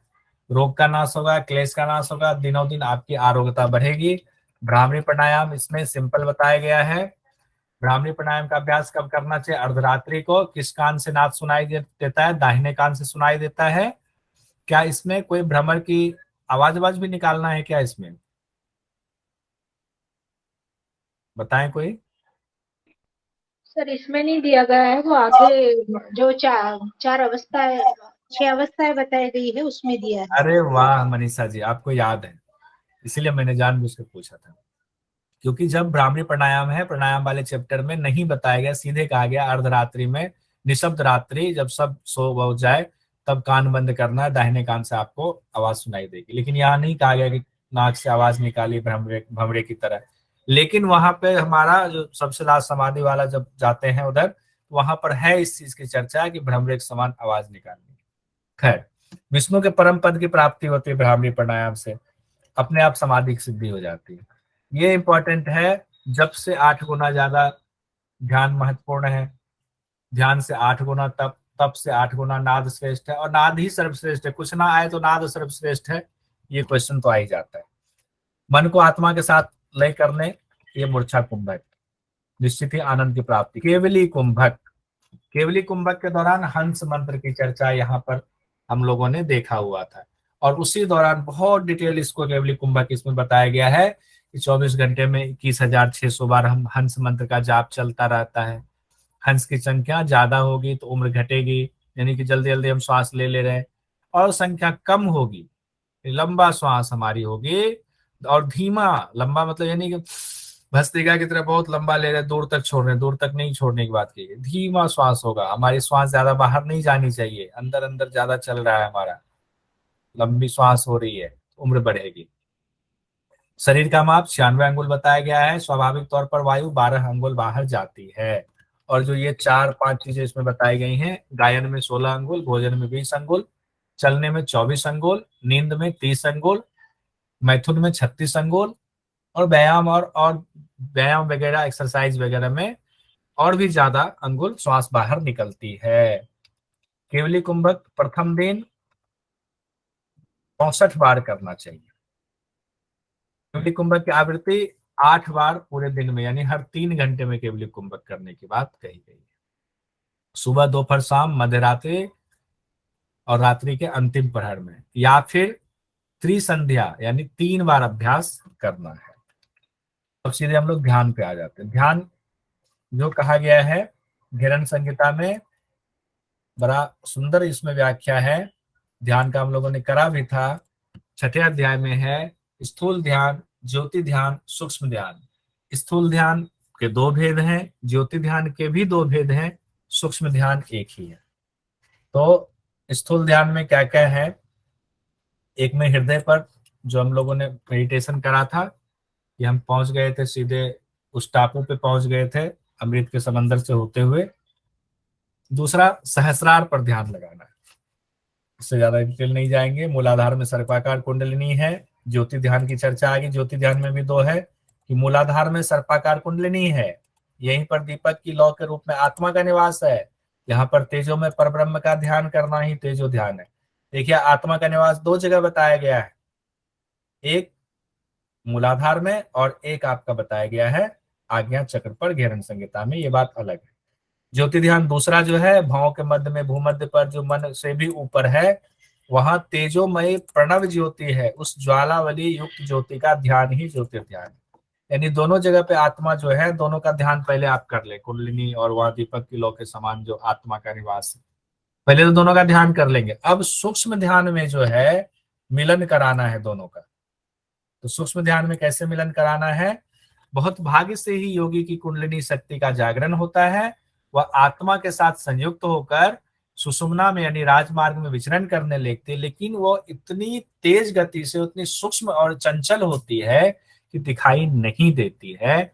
इसीलिए हमें सांभवी मुद्रा लगा करके उस कुंडलिनी का वो जो जीव सहित ऊपर जा रही है या उसमें विचरण कर रही है, उस पर ध्यान लगाकर उसको पकड़ना है ध्यान बल से, और फिर उसको ले जाकर के कहाँ क्या करना है, आज्ञा चक्र में जो भगवान शिव हैं वहां उनका संगम करा देना है। तो सांभवी मुद्रा ये आता है। सूक्ष्म ध्यान, किस ध्यान में सांभवी मुद्रा का इस्तेमाल है? तो सूक्ष्म ध्यान में सांभवी मुद्रा का हमें इस्तेमाल करना होता है उस कुंडलिनी शक्ति की चंचलता को पकड़ने की। अब स्थूल ध्यान से 100 गुना ज्यादा तेजो ध्यान यानी ज्योति ध्यान, और ज्योति ध्यान से लाख गुना ज्यादा श्रेष्ठ सूक्ष्म ध्यान है। अब हम लोग सप्तम उपदेश सीधे समाधि पर पहुंचते हैं, समाधि लगने वाली। सूर्यकांत सर अभी आए नहीं है ना? अभी नहीं आए। सप्तम उपदेश में पहुंचते हैं समाधि। तो समाधि की जो इसमें बताई, इससे संबंधित एग्जाम में आता है। सांभवी मुद्रा से कौन सी समाधि लगेगी, भ्रामरी से कौन सी, खेचरी से कौन सी, योनि मुद्रा से कौन सी। देखिए पहले समाधि देख लेते हैं। ध्यान योग समाधि है, नाद योग समाधि है, रसानंद योग समाधि है, लय योग समाधि है, और भक्ति योग समाधि है, मनोमूर्छा समाधि है। सांभवी मुद्रा से ध्यान योग समाधि, भ्रामरी चूंकि भ्रमर की आवाज है, नाद की आवाज है, तो नाद योग समाधि। खींच की मुद्रा में क्या करते हैं, रस लेते हैं, तो रसानंद योग समाधि। योनि मुद्रा में क्या होता है, लय कराते हैं, तो लय योग समाधि। उसके बाद भक्ति योग समाधि। स्थूल ध्यान में हम क्या करते हैं, इष्ट देव की पूजा करते हैं, उनकी भक्ति करते हैं, बताया जो गया है अपने इष्ट की पूजा करें, तो भक्ति योग समाधि में स्थूल ध्यान से है। और मूर्छा कुंभक में मन आनंद की स्थिति में आता है मनोमूर्छा समाधि। एक बार चूंकि इससे संबंधित आता है सवाल, और पुस्तक में ना एक दो जगह पे इसको लेकर थोड़ा सा मिसप्रिंट हो गया है, कई जगह पर लोग गलत पढ़ लेते हैं और फिर बड़ा कंफ्यूजन में रहते हैं। फिर से देखिए, ध्यान योग समाधि सांभवी मुद्रा, नाद योग समाधि, नाद उत्पन्न हो रही है, भ्रामरी मुद्रा। रसानंद, रस ले रहे हैं, एकदम रस का आनंद ले रहे हैं, खेचरी मुद्रा। लय योग, लय मतलब एकदम जुड़ गया, योनि मुद्रा, लय योग में बता दिया गया है। योनि मुद्रा को बहुत इंपॉर्टेंट बताया गया है। सबके कितने 6 चक्रों पर ध्यान की चर्चा है इसमें योनि मुद्रा में, वो लय योग मुद्रा है, लय योग समाधि है। उसका भक्ति योग समाधि, कहाँ पे हम भक्ति करते हैं, इष्ट देव की भक्ति करते हैं, तो स्थूल ध्यान में बताया गया है इष्ट देव की भक्ति। स्थूल ध्यान के दोनों पोर्शन में, एक जो हृदय पर ध्यान है और सहस्रार, दोनों में ही बताया गया कि आप अपने गुरु का ध्यान करें। उसके बाद मनोमूर्छा को राजयोग समाधि भी कहा गया है, तो मनोमूर्छा कुंभक की इसमें चर्चा है। हमने ये भी कंप्लीट कर लिया, यानी 2 शास्त्र हठ योग के जो इंपॉर्टेंट थे, जिससे ज्यादा सवाल आने के चांसेस रहते हैं, वो दोनों हमने कंप्लीट कर लिया है। जी शोभा जी बताएं। सर मैं भी जस्ट न्यू ऐड हुई हूँ सर, आपको पता है। तो हाँ, हाँ। सर अगर मुझे ये नोट चाहिए तो मतलब मैं कहाँ से ले सकती हूँ ये नोट्स? अच्छा, आपने ये सब पढ़ा नहीं है पहले? नहीं सर, अभी मैं आपका यूट्यूब चैनल से मैंने भी ग्रहण संहिता और हठ प्रदीपिका कंप्लीट किया है आज। पर ये जो नोट्स है ना आपके, ये मुझे, क्योंकि मैं अभी न्यू ज्वाइन हुई हूँ तो मेरे पास नहीं है ये सब। क्या अभी नोट्स की जरूरत है, आपने खुद से नोट्स बनाया हुआ है कोई? सर अभी जो मैं आपसे, मेरे पास है मेरे खुद के नोट्स, बट जो ये आपके जो ये नोट्स है ना, जो आपने अभी जो जिससे पढ़ाया है, ये बहुत ही अच्छे नोट्स है। और अभी अच्छा। कैसे मेरे पास टाइम नहीं है कि मैं ये पूरा बनाऊं बैठ के। सही बात है, बिल्कुल नहीं है समय अभी किसी के पास। तो अगर सर अच्छा, ये अवेलेबल हो सकता है क्या मुझे? हाँ हाँ बिल्कुल हो जाएगा, कोई बात नहीं। सर ये फिर से ग्रुप में डाल दीजिए। वाह पूनम जी। अब जो है ना अगली इस सेशन में तो मैं सबको छूट दे रहा हूँ, अगले सेशन में कोई छूट नहीं होगी, सबसे नोट्स बनवाएंगे, सबके नोट्स चेक करेंगे, जिनकी गलती होगी सुधारेंगे और बेटर से बेटर नोट्स खुद बनवाएंगे, क्योंकि खुद नोट्स बनाने से ज्यादा याद रहता है। नहीं सोचते हैं सर तो नोट्स दे ही देंगे, पढ़ लेंगे इसी से। सर भी हम लोग देखिए, बनाए हैं पर ये मैं लंबा लंबा है हम लोग का। मैं अपना नोट्स जरूर दूंगा, मैं ये नहीं कह रहा हूँ नहीं दूंगा, मैं अपना नोट्स तो दूंगा ही दूंगा, आपको भी बनाना पड़ेगा। खैर अब हम लोग शिव संगीता की तरफ बढ़ते हैं। शिव संगीता में माँ पार्वती और भगवान शिव के बीच संवाद है। भगवान शिव योग का उपदेश दे रहे हैं। शिव संगीता के लेखक की कोई जानकारी उपलब्ध नहीं है, लेकिन ज्यादातर विद्वान ये मानते हैं भगवान शिव ही इसके लेखक हैं। हालांकि भगवान शिव क्यों लिखने बैठेंगे, शायद शिव नाम के कोई हो, लेकिन एग्जाम में आए तो भगवान शिव ही कर दीजिएगा। कुछ पांडुलिपि मौजूद है, कहाँ है वो जरूरत नहीं उतना पढ़ने की। शिव संगीता को जो अध्याय में बांटा गया उसको पटल कहा गया है। 5 पटल में शिव संगीता को बांटा गया है। ज्ञान एवं योग पर पूरा शिव संगीता आधारित है, ध्यान रखिएगा। एकमात्र आत्मज्ञान को श्रेष्ठ बताया गया है। इस शरीर को पिंड कहा गया है, इसकी तुलना ब्रह्मांड से की गई है। पूरा शरीर ही ब्रह्मांड है, इसी में मेरू पर्वत वगैरह सब बताया गया है। शिव संगीता में 4 प्रकार के योग की चर्चा है, मंत्र योग, हठ योग, लय योग, राजयोग। और योग सिखोपनिषद हठ रत्नावली में उपर्युक्त चारों योगों को महायोग कहा गया है। एक एक्स्ट्रा जानकारी चाहे तो कहीं लिख सकते हैं ताकि एग्जाम वाले दिन फटाफट देखने के लिए। शिव संगीता में 4 प्रकार के साधक बताए गए हैं, मृदु, मध्य, अधिमात्र, अधिमात्रतम। पातंजलि योग दर्शन में कितने प्रकार के साधक बताए गए हैं? 3 सर। 3 प्रकार। इसमें तो पातंजलि योग दर्शन में मृदु, मध्य और अधिमात्र है, इसमें एक एक्स्ट्रा जोड़ा गया है, अधिमात्रतम।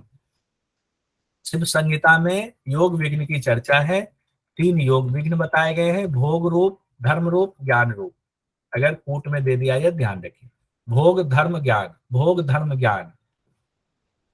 उसके बाद प्रथम पटल में जल्दी जल्दी हम लोग बढ़ते हैं, ज्ञान और अज्ञान की विस्तृत व्याख्या की गई है कि क्या ज्ञान है क्या नहीं है। तो बताया गया कि मुक्ति के लिए एकमात्र रास्ता योग शास्त्र ही है, ये नहीं कि हम लोग कर्मकांड के चक्कर में। बड़ा कर्मकांड की बड़ी जो है इसमें फजीहत की गई है। कर्मकांड के चक्कर में हम लोग पढ़ते हैं ना कि हमें बेटा चाहिए तो हमें बहुत बड़ी कार चाहिए, संपत्ति चाहिए तो हम ये फलाना यज्ञ करवा लेंगे, फलाना इतने मंत्र का जाप करा लेंगे। उसके कहा गया ठीक है आपको फायदा मिल जाए, लेकिन आपको कर्म बंधन में बांधने वाला है, सुख दुख में आपको बांधने वाला है। सुख खत्म होगा दुख आएगा। तो बड़ी उनकी जो है फजीहत एक तरह से की गई है। कर्मकांड और ज्ञान कांड को जो है बड़ा इंपॉर्टेंस दिया गया है। कहते फल देने वाले कर्म को जीवन चक्र में बांधने वाला बताया गया है। पंच महाभूत आकाश, वायु, अग्नि, जल, पृथ्वी, इन 5 की उत्पत्ति का क्रम बताया गया है। पंच महाभूत के गुणों की चर्चा की गई, फिर किस तरह पंच महाभूत अपने कारण में लय होता है ये समझाया गया है। द्वितीय पटल में क्या बताया गया, ब्रह्मांड में की तुलना शरीर से की गई है। एक चीज ध्यान रखिएगा, नारियों की संख्या 3,50,000 बताई गई है। मेरुदंड को मेरु पर्वत कहा गया है। अब ये कंफ्यूज नहीं होंगे आप लोग, भगवान पे संदेह नहीं करेंगे कि 3.5 लाख नारी यहाँ बताई गई है और हमने हठ प्रदीपिका में पढ़ा 72,000 नारी, तो कैसे जो भगवान शिव कैसे गड़बड़ हो गए, ज्यादा बता दिया। उधर भी भगवान शिव का आदिनाथ का ज्ञान है कम, कुछ नहीं है, दोनों एक ही है। अंतर बस इतना है कि आपको एग्जाम के हिसाब से उसमें 72,000 करना है, इसमें 3.5 लाख करना है। लेकिन शिव संगीता जब आप पढ़ेंगे, मैंने पढ़ाया हुआ है, इसमें कहा हुआ है ब्रांचेज है, ब्रांचेज के सब ब्रांच उसके भी ब्रांच है, तो टोटल मिला करके 3.5 लाख बताएगा। यानी कि आपके पांव के अंगूठे से सिर के ऊपर तक सारी नारियों का जाल बिछा हुआ, सारी संख्या 3,50,000। उसी में कोई जो है संख्या कभी 1.25 लाख कहीं बताया गया है, कहीं 72,000 बता दिया जाता है, तो संख्या कुछ कम कम हो जाता है। लेकिन शिव संगीता में तो पूरा बता दिया गया। और ये भी समझ में ना आए तो इसमें कहा गया है, देखिए मुख ये है, मुख से उसमें डंडी निकली, जैसे एक पेड़ है, पेड़ से मोटी शाखा, पतली शाखा, फिर पत्ता तक ऐसे फैला हुआ है। इसीलिए 15 नारियों को मुख्य बताया गया है, उसमें भी एक नारी सुषुम्ना। आधार पद्म, मूलाधार चक्र, कुंडलिनी का स्थान बताया गया है। तृतीय पटल में प्राण एवं अहंकार का स्थान हृदय कमल को बताया गया है। 10 प्राण और उसके कार्य की चर्चा की गई है, वही 10 प्राण जो भी हम लोगों ने पढ़ा है। हम लोग इसमें ऊपर देखते हैं, अभी और पढ़ेंगे डिटेल। प्राण और अपान को श्रेष्ठ कार्य करने वाला बताया गया है। गुरु की बहुत महिमा शिव संगीता में बताई गई है। माता पिता और ईश्वर सब गुरु ही हैं, सब में गुरु को देखना एकदम कहा गया है। गुरु में माता को भी देखें, पिता का भी भाव देखें, ईश्वर का भी भाव देखें, तभी गुरु है, तभी आपको फल मिलेगा। गुरु को नमस्कार कैसे करना है, तो कहा गया 3 दाहिने हाथ से चरण स्पर्श करे, 3 बार परिक्रमा करे, फिर अष्टांग नमस्कार करें, इस तरह से बताया गया है। इसमें प्राणायाम को पवनाभ्यास भी कहा गया है। एक बार में 20 चक्र कुंभक का अभ्यास करना चाहिए। एक बार पूछा जा चुका है, फिर पूछा जा सकता है, तो ध्यान रखिएगा शिव संगीता में एक बार में 20 चक्र कुंभक का अभ्यास बताया गया। 4 बार प्राणायाम का अभ्यास, सुबह, दोपहर, शाम को और अर्धरात्रि को मिलाकर 20 बार, तो 20 चौके 4 समय बताया, 80 बार हो गया। प्रतिदिन 3 महीने अभ्यास करने से नारी की शुद्धि हो जाती है। नारी शुद्धि से आरंभावस्था आती है। तो इसमें भी वही है, आरंभावस्था, घटावस्था, परिचय अवस्था, निष्पत्ति अवस्था। सूर्य नारी चले तभी भोजन करना चाहिए, चंद्र नारी चले तभी शयन करना चाहिए। देखिए कितना साइंस कितना अच्छा बताया गया है। ये चीज सूर्य नारी चलता है, शरीर में गर्मी, तो भोजन का पाचन होगा, इसलिए तभी भोजन करना चाहिए। और चंद्र नारी चले तो शयन करना चाहिए, सोने का समय होता है, तब आपको अच्छी नींद आएगी। कितना साइंस से भरा पड़ा है। साइंस आजकल बहुत पीछे है, हमारा अभी योग शास्त्र बहुत आगे है। भोजन के तुरंत योग अभ्यास वर्जित है, ये तो ऐसे भी हम लोग नहीं करते हैं। तेज भूख लगी हो तो भी अभ्यास ना करें। कुंभक की सिद्धि के 4 लक्षण बताए गए हैं। कुंभक यानी प्राणायाम की सिद्धि के, पसीना आना, कंपन, भूमि का त्याग और आकाश विचरण। इसमें तो एक और कदम आगे दे दिया गया है। 16 मात्रा वाले प्राणायाम करने से पूर्व कर्म से अर्जित पाप दूर हो जाते हैं, ये शिव संगीता में कहा गया है। 4 आसनों को महत्वपूर्ण बताया गया है, सिद्धासन, पद्मासन, उग्रासन, स्वस्तिकासन। देखिए इसमें सिद्धासन पद्मासन तो आपको 2 उधर से मिल जाएगा, लेकिन 2 जो नया इसमें दिया गया शिव संगीता में, उग्रासन और स्वस्तिकासन। सूर्यकांत सर को ऐड कीजिए, उनको शायद कह रहे हैं कि मुझे ऐड कर लो, मुझे ऐड कोई नहीं कर रहा है। सूर्यकांत सर आए थे अभी क्या? सर कहीं वो तो पुराने वाले लिंक पे तो ट्राई नहीं कर रहे हैं। ओहो, आपका न्यू लिंक है ना, ये इसका कोड अलग है वो। हाँ ये आज मैंने लिंक चेंज कर दिया है। हाँ जी, हाँ जी। एक सेकंड, उनको मैसेज कर देते हैं।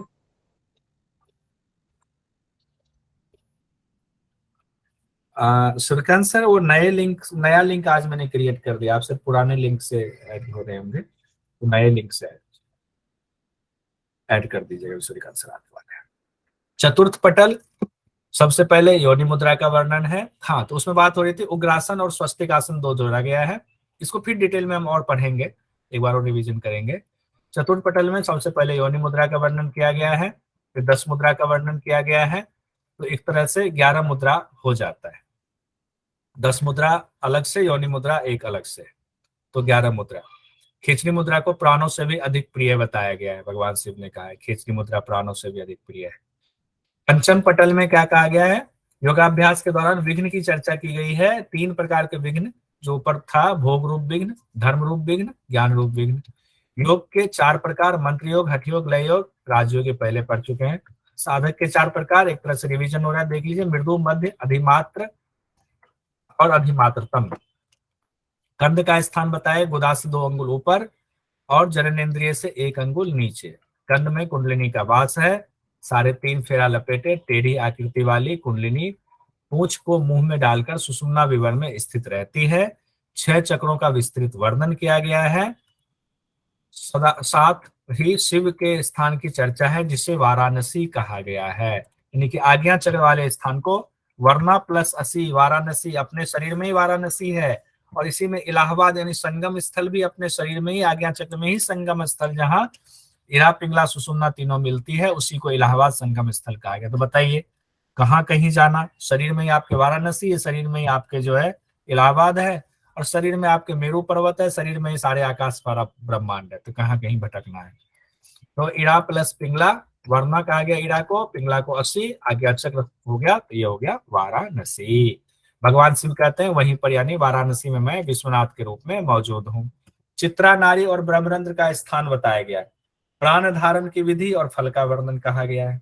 सूर्य का स्थान मूलाधार के मध्य में बताया गया है, जहां से विष का स्राव होता है। ये थोड़ा सा अलग बताया गया है। हठयोग के बिना राजयोग की प्राप्ति नहीं होती है। ये कर लेते हैं, फिर जो है कल हम लोग इसको और डिटेल में थोड़ा सा पढ़ लेंगे, तो शिव संगीता भी हो जाएगी। एक बार बस क्वेश्चन को सरसरी निगाह से, शिव संगीता में किन किन के बीच संवाद है, तो माँ शिव भगवान और माँ पार्वती। शिव संगीता में अध्याय को कहा गया पटल। कितने पटल हैं? 5 पटल हैं शिव संगीता में।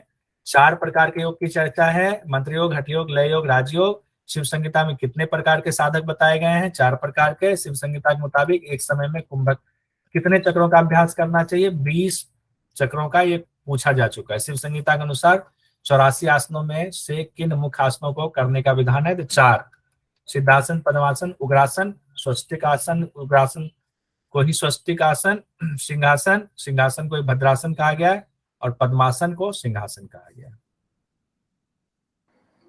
उसके शिव संगीता में स्तोकम, स्तोक मने कथा, ये आया हुआ था एग्जाम में, देखिएगा ये शब्द अगर आ जाए। स्तोकम, स्तोक मने कथा प्रक्रिया से भोजन का विधान किस अध्याय में वर्णित है? 3 अध्याय में वर्णित है। शिव संगीता के अनुसार किस नारी को शरीर की उपाधि कहा गया है? शरीर रूपा कहा गया है, तो चित्रा नारी बहुत इंपॉर्टेंट है। ठीक है, तो अब यहीं पर हम लोग आज विराम देते हैं। सूर्यकांत सर आ गए हैं, सूर्यकांत सर का स्वागत है। मैं पहले